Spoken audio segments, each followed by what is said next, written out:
In Dracula by Bram Stoker, we hear about the fight with the forces of darkness through multiple journals and letters as they come together to chronicle the story of Dracula's attempt to steal the lives and souls of two young English women. It really helps the channel if you click like and comment. Subscribing, clicking the bell, then all will let you know when a new episode releases. You can even join us on YouTube or Patreon. For now, it's time to enter the Cave of Chronicles.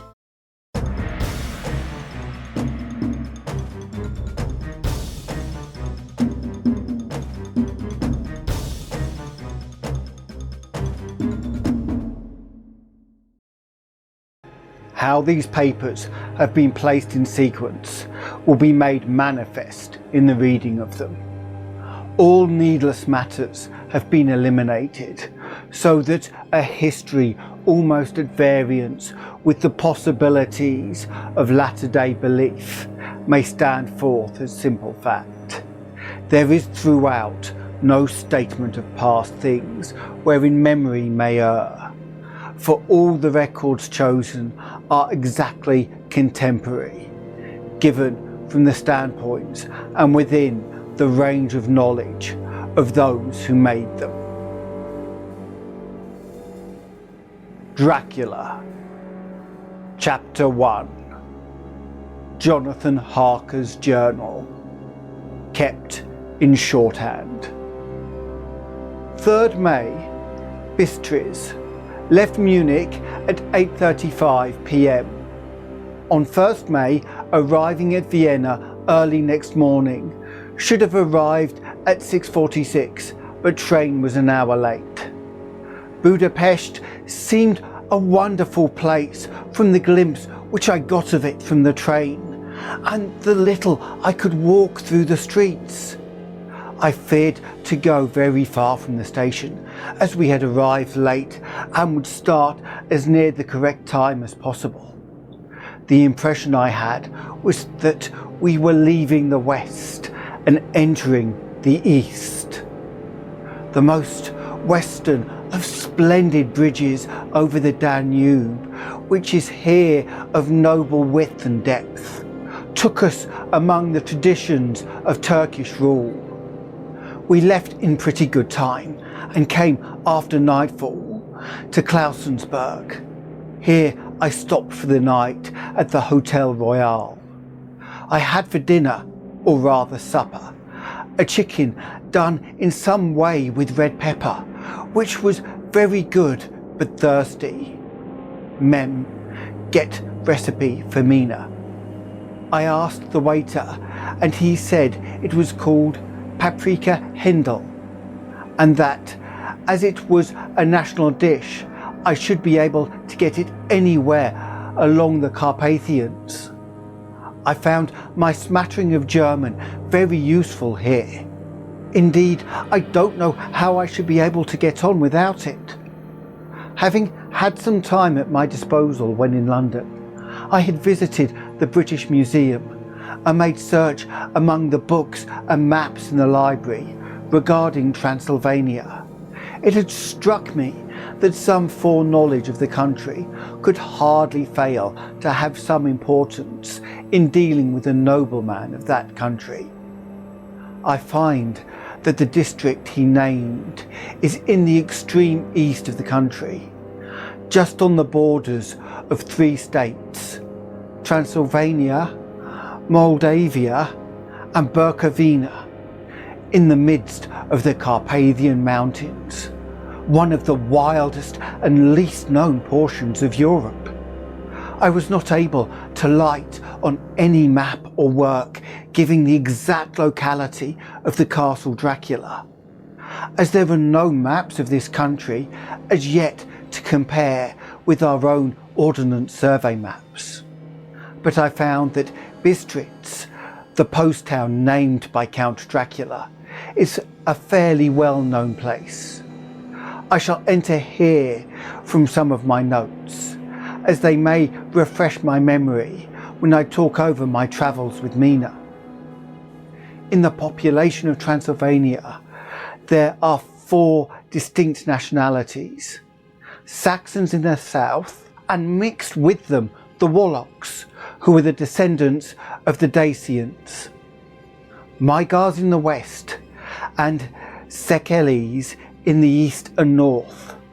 I'm going among the latter, who claim to be descended from Attila and the Huns. This may be so, for when the Magyars conquered the country in the 11th century, they found the Huns settled in it.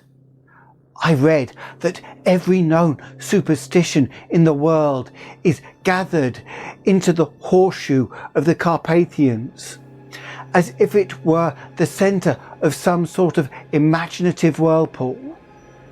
If so, my stay may be very interesting. Mem, I must ask the Count about them. I did not sleep well, though my bed was comfortable enough, for I had all sorts of queer dreams. There was a dog howling all night under my window, which may have had something to do with it. Or it may have been the paprika, for I had to drink up all the water in my carafe and was still thirsty. Towards morning I slept and was wakened by the continuous knocking at my door, so I guessed I must have been sleeping soundly then. I had for breakfast more paprika and a sort of porridge of maize flour, which they said was mamalga, and eggplant stuffed with forcemeat, a very excellent dish which they call impalata. Mem, get the recipe for this also. I had to hurry breakfast, for the train started a little before 8, or rather it ought to have done so, for after rushing to the station at 7:30, I had to sit in the carriage for more than an hour before we began to move. It seems to me that the further east you go, the more punctual are the trains. What ought they to be in China? All day long we seemed to dawdle through a country which was full of beauty of every kind. Sometimes we saw little towns or castles on the top of steep hills, such as we did see in old mythos. Sometimes we ran by rivers and streams, which seemed from the wide stony margin on each side of them to be subject to great floods. It takes a lot of water and running strong to sweep the outside edge of a river clear. At every station there were groups of people, sometimes crowds, and in all sorts of attire. Some of them were just like the peasants at home, or those I saw coming through France and Germany, with short jackets and round hats and homemade trousers. But others were very picturesque. The women looked pretty, except when you got near them, but they were very clumsy about the waist. They had a full white sleeve of some kind or other, and most of them had big belts with lots of strips of something fluttering from them, like the dresses in a ballet.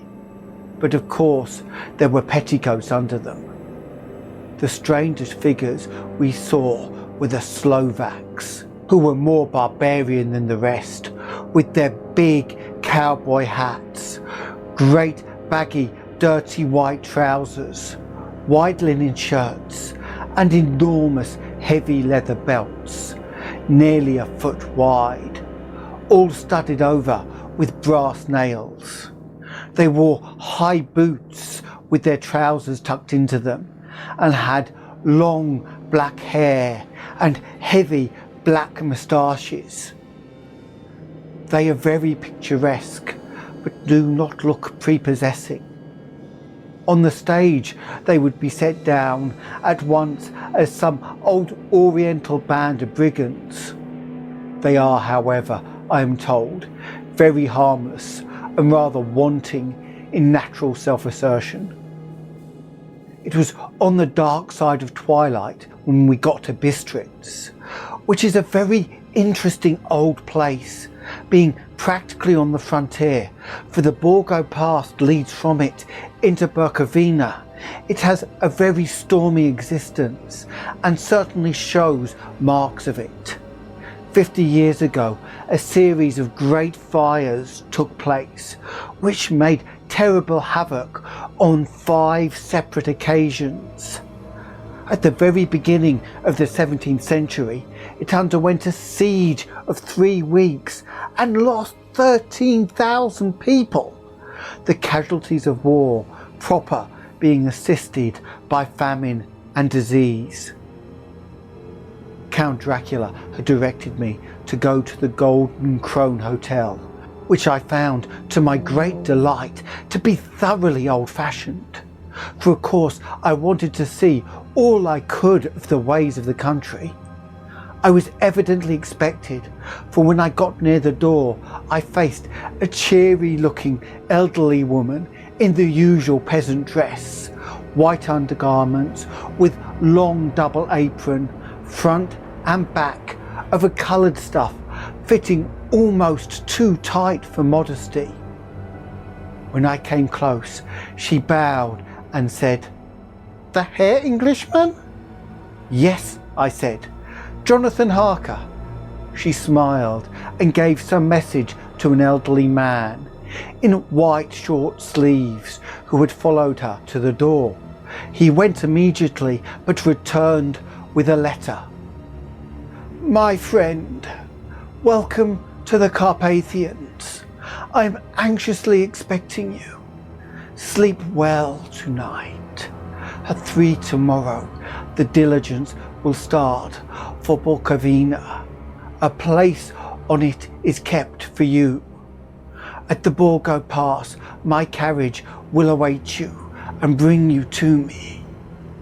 I trust that your journey from London has been a happy one, and that you will enjoy your stay in my beautiful land.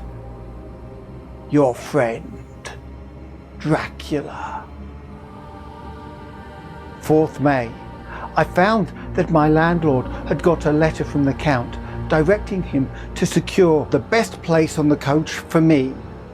But on making inquiries as to details, he seemed somewhat reticent and pretended that he could not understand my German.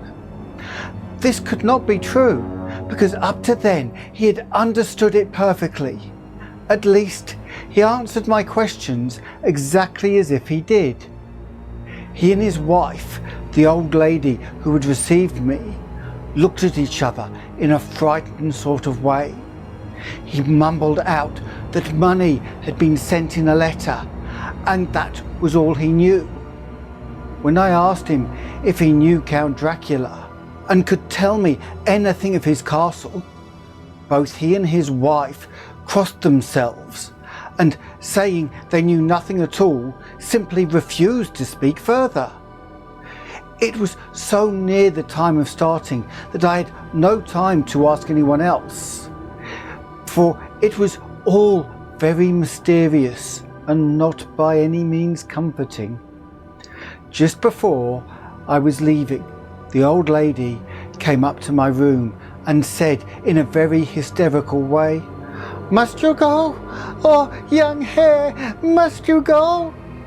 She was in such an excited state that she seemed to have lost her grip of what German she knew and mixed it up with some other languages which I did not know at all. I was just able to follow her by asking many questions.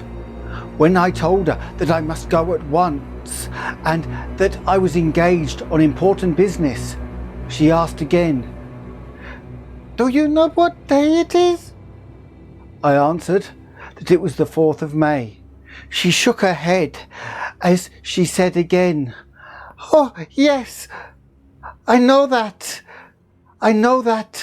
but do you know what day it is?" On my saying that I did not understand, she went on. "It is the eve of St. George's Day. Do you not know that tonight, when the clock strikes midnight, all the evil things in the world will have full sway? Do you know where you are going and what you are going to do?" She was in such evident distress that I tried to comfort her, but without effect. Finally, she went down on her knees and implored me not to go. At least to wait a day or two before starting. It was all very ridiculous, but I did not feel comfortable. However, there was business to be done, and I could allow nothing to interfere with it. I therefore tried to raise her up and said as gravely as I could that I thanked her, but my duty was imperative and that I must go. She then rose, dried her eyes, and taking a crucifix from her neck, offered it to me. I did not know what to do. As an English churchman, I have been taught to regard such things in some measure idolatrous, and yet it seems so ungracious to refuse an old lady meaning so well, and in such a state of mind. She saw, I suppose, the doubt in my face, for she put the rosary round my neck and said, "For your mother's sake," and went out of the room. I'm writing up this part of the diary whilst I am waiting for the coach, which is, of course, late. And the crucifix is still round my neck. Whether it is the old lady's fear, or the many ghostly traditions of this place, or the crucifix itself, I do not know. But I am not feeling nearly as easy in my mind as usual. If this book should ever reach Mina before I do, let it bring my goodbye. Here comes the coach. 5th May, the castle. The grey of the morning has passed, and the sun is high over the distant horizon, which seems jagged. Whether with trees or hills, I know not, for it is so far off that big things and little are mixed. I am not sleepy, and as I am not to be called till I awake, naturally I write till sleep comes. There are many odd things to put down, and lest who reads them may fancy that I dined too well before I left Bistritz, let me put down my dinner exactly. I dined on what they called robber's steak, bits of bacon, onion and beef, seasoned with red pepper and strung on sticks and roasted over the fire in the simple style of the London catsmith. The wine was golden mediashed, which produces a queer sting on the tongue, which is however not disagreeable. I had only a couple of glasses of this and nothing else. When I got on the coach, the driver had not taken his seat, and I saw him talking with the landlady. They were evidently talking of me, for every now and then they looked at me. And some of the people who were sitting on the bench outside the door, which they call by the name meaning word bearer, came and listened and then looked at me. Most of them pityingly. I could hear a lot of words often repeated, queer words, for there were many nationalities in the crowd. So I quietly got my polyglot dictionary from my bag and looked them out.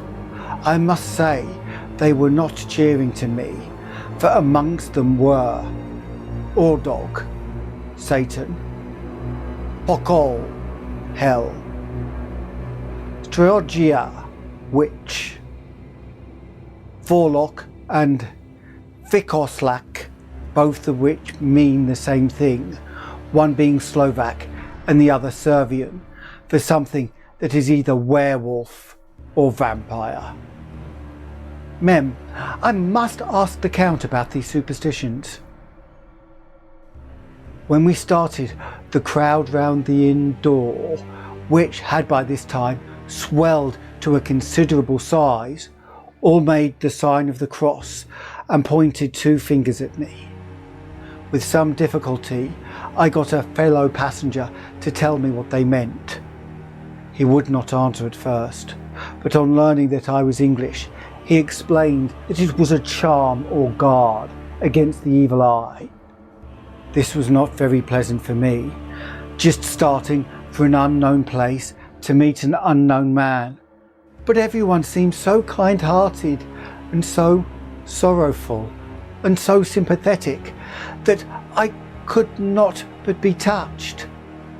I shall never forget the last glimpse which I had of the inn-yard and his crowd of picturesque figures, all crossing themselves as they stood round the wide archway with its background of rich foliage of oleander and orange trees in green tubs clustered in the centre of the yard. Then our driver, whose wide linen drawers covered the whole front of the box seat, Gotza they called them, cracked his big whip over his 4 small horses which ran abreast, and we set off on our journey.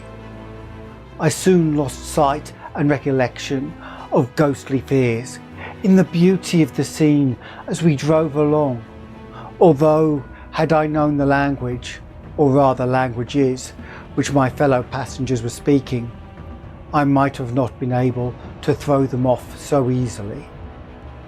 Before us lay green sloping land full of forests and woods, with here and there steep hills crowned with clumps of trees or with farmhouses, the blank gable end to the road. There was everywhere a bewildering mass of fruit blossom, apple, plum, pear, cherry, and as we drove by, I could see the green grass under the trees, spangled with the fallen petals. In and out amongst these green hills of what they call here Mittelland ran the road, losing itself as it swept round the grassy curve, or was shut out by the straggling ends of pine woods, which here and there ran down the hillsides like tongues of flame. The road was rugged, but still we seemed to fly over it with a feverish haste. I could not understand then what the haste meant, but the driver was evidently bent on losing no time in reaching Borgo Prund. I was told that this road is, in summertime, excellent, but that it had not yet been put into order after the winter snows. In this respect, it is different from the general run of roads in the Carpathians, for it is an old tradition that they are not to be kept in too good order. Of old, the hospodars would not repair them, lest the Turk should think that they were preparing to bring in foreign troops and so hasten the war, which was always really at loading point. Beyond the green swelling hills of the Mittelland rose mighty slopes of forest to the lofty steeps of the Carpathians themselves. Right and left of us they towered, with the afternoon sun falling full among them and bringing out the glorious colours of this beautiful range, deep blue and purple in the shadows of the peaks, green and brown where the grass and rock mingled, and an endless perspective of jagged rock and pointed crags, till these were themselves lost in the distance, where the snowy peaks rose grandly. Here and there seemed mighty rifts in the mountains, through which, as the sun began to sink, we saw now and again the white gleam of falling water. One of my companions touched my arm as we swept round the base of a hill and opened up the lofty, snow-covered peak of a mountain, which seemed, as we wound on our serpentine way, to be right before us. "Look, listen, Zek, God's seat!" And he crossed himself reverently.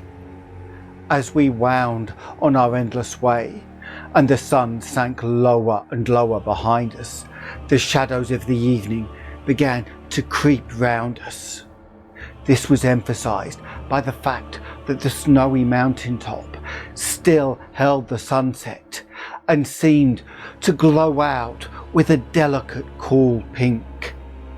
Here and there we passed Czechs and Slovaks, all in picturesque attire, and noticed that goitra was painfully prevalent.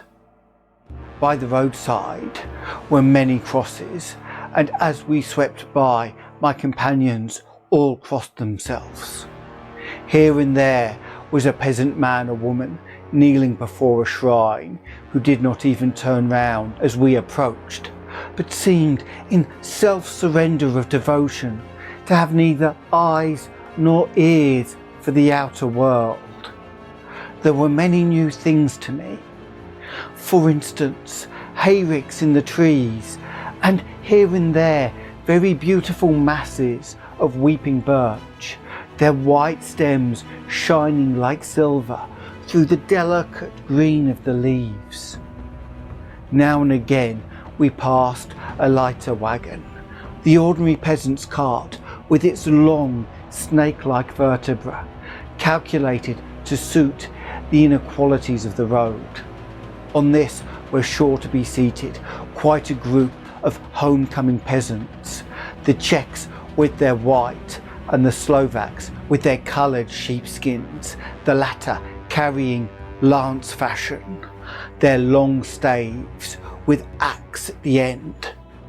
As the evening fell, it began to get very cold, and the growing twilight seemed to merge into one dark mistiness. The gloom of the trees, oak, beech and pine, though in the valleys which ran deep between the spurs of the hills, as we ascended through the pass, the dark firs stood out here and there against the background of the late lying snow. Sometimes, as the road was cut through the pine woods that seemed in the darkness to be closing down upon us, great masses of greyness, which here and there bestrewed the trees, produced a peculiarly weird and solemn effect, which carried on the thoughts and grim faces engendered earlier in the evening, when the falling sunset threw into strange relief the ghost-like clouds which among the Carpathians seemed to wind ceaselessly through the valleys. Sometimes the hills were so steep that despite our driver's haste, the horses could only go slowly. I wished to get down and walk up them, and we did at home, but the driver would not hear of it. "No, no," he said, "you must not walk here. The dogs are too fierce." And then he added, with what evidently he meant for grim pleasantry, for he looked round to catch the approving smile of the rest, "And you may have enough of such matters before you go to sleep." The only stop he would make was a moment's pause to light his lamps. When it grew dark, there seemed to be some excitement amongst the passengers, and they kept speaking to him, one after the other, as though urging him to further speed. He lashed the horses unmercifully with his long whip, and with wild cries of encouragement urged them on to further exertions. Then, through the darkness, I could see a sort of patch of grey light ahead of us, as though it were a cleft in the hills. The excitement of the passengers grew greater. The crazy coach rocked rocked on its great leather springs and swayed like a boat tossed on a stormy sea. I had to hold on. The road grew more level, and we approached to fly along.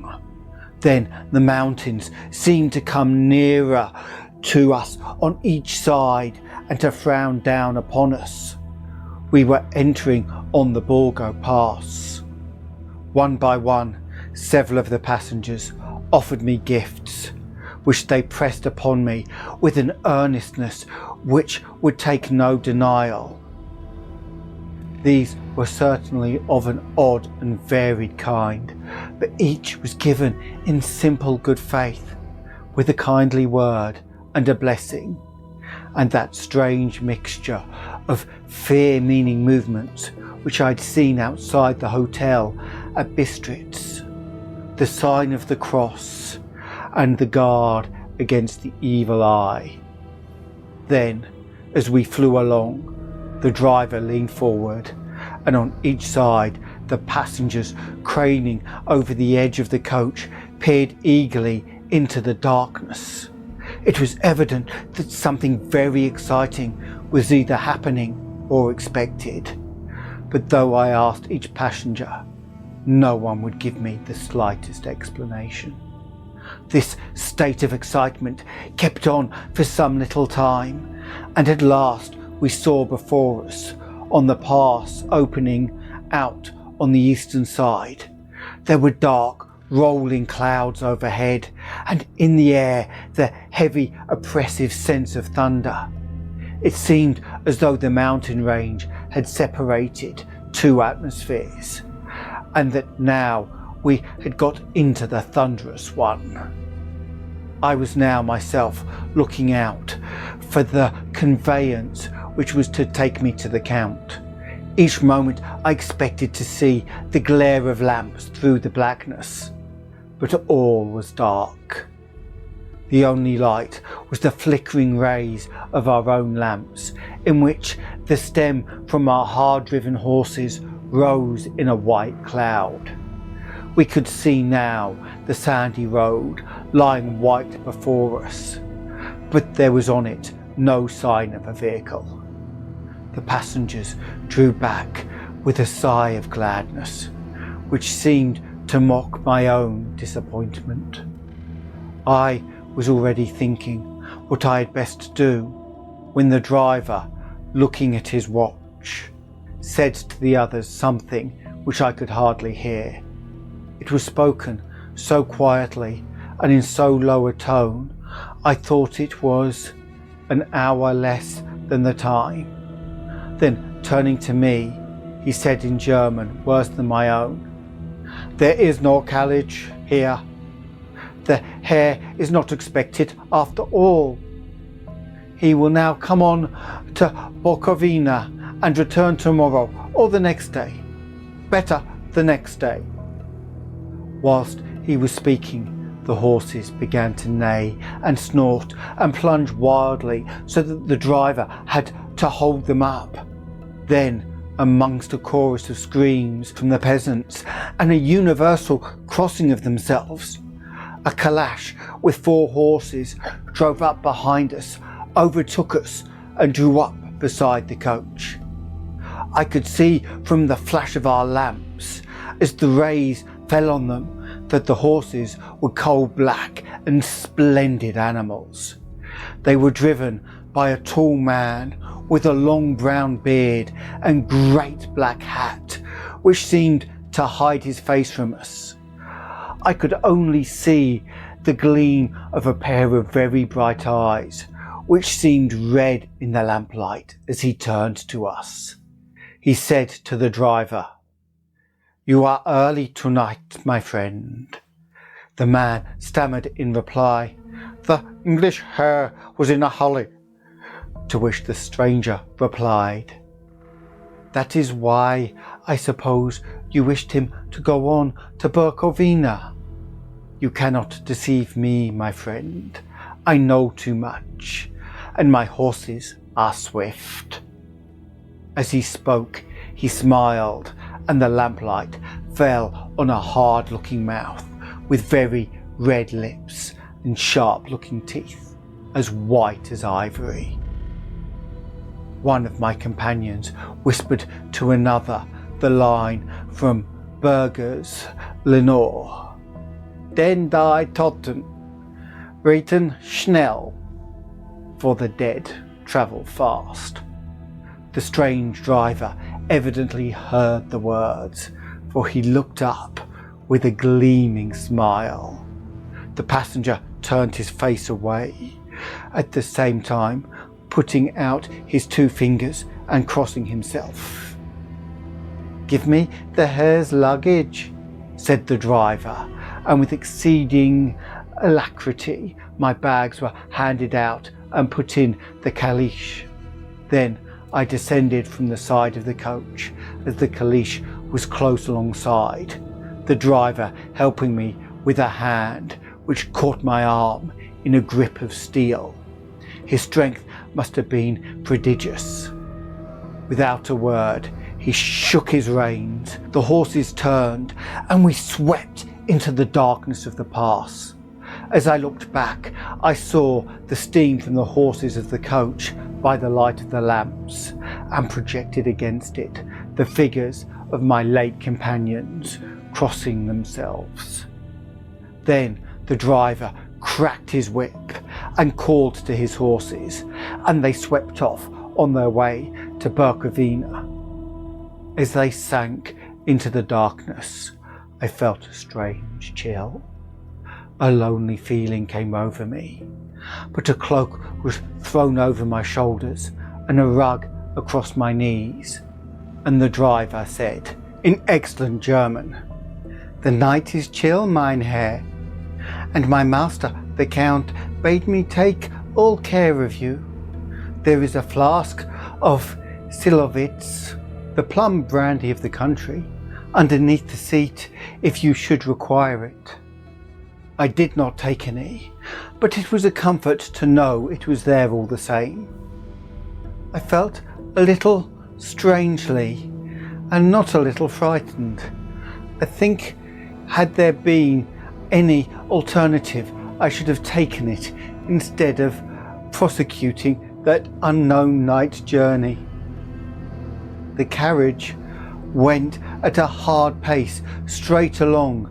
Then we made a complete turn and went along another straight road. It seemed to me that we were simply going over and over the same ground again, and so I took note of some salient point and found that this was so. I would have liked to have asked the driver what this all meant, but I really feared to do so, for I thought that, placed as I was, any protest would have had no effect in case there had been an intention to delay. By and by, however, I was curious to know how the time was passing. I struck a match and by its flame looked at my watch. It was within a few minutes of midnight. This gave me a sort of shock, for I suppose the general superstition about midnight was increased by my most recent experiences. I waited with a sick feeling of suspense. Then a dog began to howl somewhere in a farmhouse far down the road. A long, agonized wailing, as if from fear. The sound was taken up by another dog, and then another, and then another, until, borne on the wind which now sighed softly through the pass, a wild howling began, which seemed to come from all over the country, as far as the imagination could grasp it through the gloom of the night. At the first howl, the horses began to strain and rear, but the driver spoke to them soothingly, and they quieted down, but shivered and sweated as though after a runaway from a sudden fright. Then, far off in the distance, from the mountains on each side of us, began a louder and sharper howling, that of wolves, which affected both the horses and myself in the same way, for I was minded to jump from the caleche and run whilst they reared again and plunged madly, so that the driver had to use all his great strength to keep them from bolting. In a few minutes, however, my own ears got accustomed to the sound, and the horses so far became quiet that the driver was able to descend and to stand before them. He petted and soothed them and whispered something in their ears, as I've heard of horse tamers doing, and with extraordinary effect, for under his caresses they became quiet and manageable again, though they still trembled. The driver again took his seat and, shaking his reins, started off again at a great pace. This time, after going to the far side of the pass, he suddenly turned down a narrow roadway which ran sharply to the right. There we were, hemmed in with trees in which places arched right over the roadway, till we passed as though through a tunnel, and again great frowning rocks guarded us boldly on either side. Though we were in shelter, we could hear the rising wind, for it moaned and whistled through the rocks, and the branches of the trees crashed together as we swept along. It grew colder and colder still, and fine powdery snow began to fall, so that soon we and all around us were covered with a white blanket. The keen wind still carried the howling of the dogs, though this grew fainter as we went on our way. The baying of the wolves sounded nearer and nearer, as though they were closing round us from every side. I grew dreadfully afraid, and the horses shared my fear. The driver, however, was not in the least disturbed. He kept turning his head left to right, but I could not see anything through the darkness.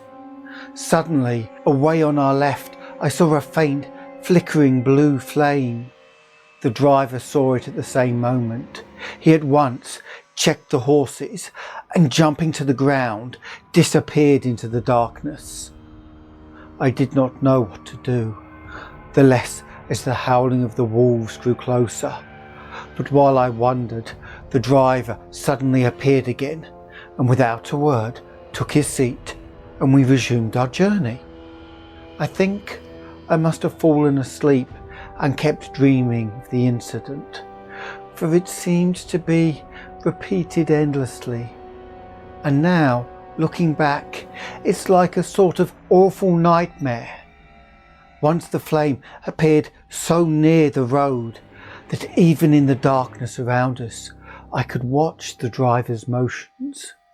He went rapidly to where the blue flame arose.